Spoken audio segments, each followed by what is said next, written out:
and it cannot rise above a wounded heart.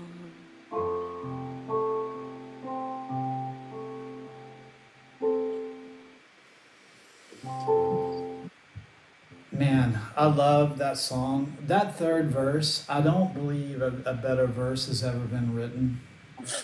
Thanks, that's sweet. I mean, it truly is beautiful. And I recorded that song by myself in the garage because I didn't dare to play it for my husband because I knew that he would be really upset when he heard it. And Yeah. that's typical of, you know, all of my work and being a songwriter. I was constantly writing about how miserable we were. and so, that, that didn't fly, and it did cost me my marriage eventually. But anyway, I wrote that song out there, and I put it down, and luckily, luckily Bonnie recorded it. I mean, How did she hear it? she heard it because it was Grammy Awards time, and Trisha was nominated for a Grammy for some record that she had done. And the night before the Grammys, or a couple nights before the Grammys, they do this thing at the Troubadour, and right there in in Los Angeles. I And know it. I used to play it. yeah, so I never really. Maybe I played the Troubadour once, but not really. My own, thing. I didn't really do a show there ever, and it was kind of before my time. Carla played there, and Kenny and all my friends played there, but they were just they were like 5 years older than me or 3 years older than me, and the Troubadour kind of like kind of died down. When I got to Los Angeles, it was kind of over. So, and When did you get there? 79, Oh wow. Okay. 1979. See, I thought it was You super did. cool because I played there in like 93, 94.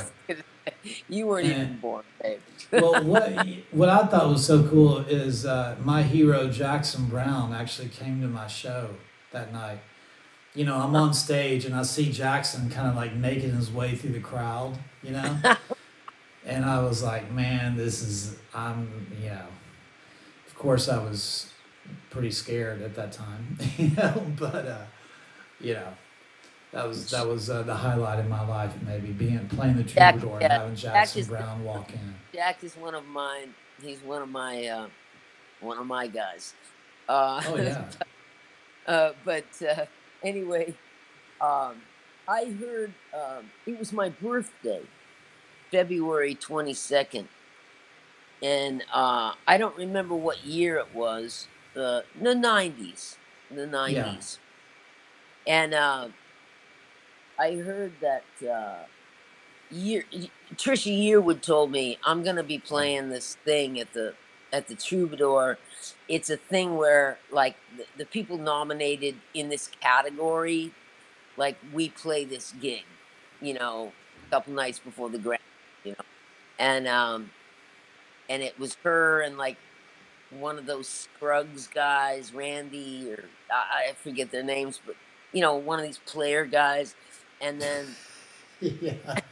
and then it was some I forget, there wasn't anyone as notable as a singer, I forget, but they were kind of like more people nominated in the category of sort of bluegrass, or like that.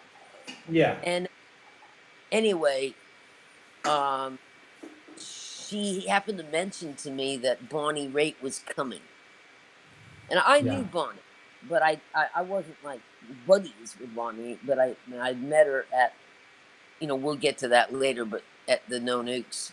So I met her when I was 18 years old, but we didn't become like, fast friends or anything like that. Yeah. So so anyway, I knew Bonnie was coming, and I had this song called "Wounded Heart," and I had given Bonnie quite a few songs through like a publisher, that kind of thing, and I knew she never, probably never heard half of them, but she'd never done any, and she was really my idol. As far as a singer, she was kind of the first singer that I really latched onto.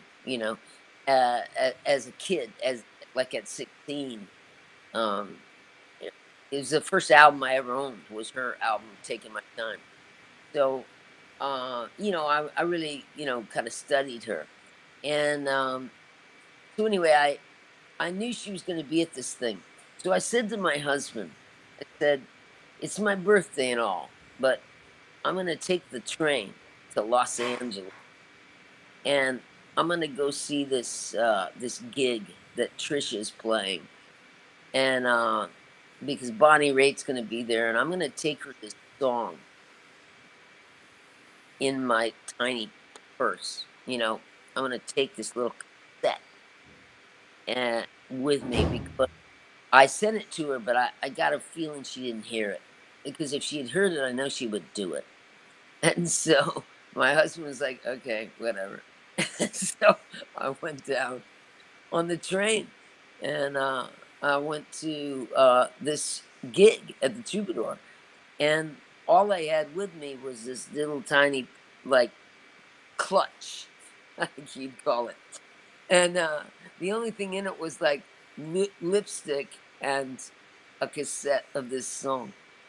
And so I sat down at the gig, and the place was packed, of course. This Grammy thing, And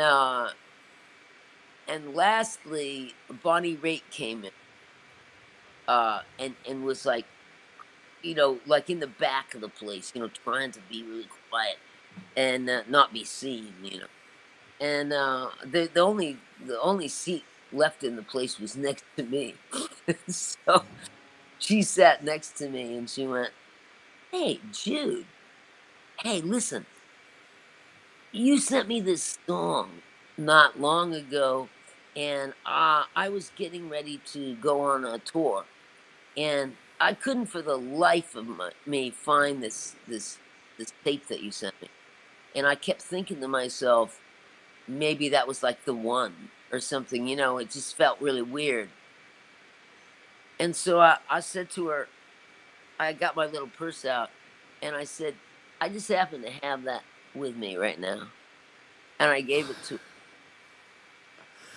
and Man, she freaking laughed her ass off. She was like, "Dude, awesome." that And is incredible. so I gave her the thing. I knew she hadn't heard it. So I gave it to her, and like a week later, she called me at home at my house. And I was serving dinner to my kids, and the phone rang and it was her, and she said, "I have got to record this song. I love it." You know. And I said, "Great." But that was That is it. It amazing. with me. I mean, I took it with me to this. I took a train to Los Angeles. I took the cassette with me. I knew she hadn't heard it. I knew she was going to be at this thing, and I gave it to her. It's not like like flying a helicopter, onto her front lawn, like Christofferson, but it was nonetheless quite planned. Oh, that is a great story.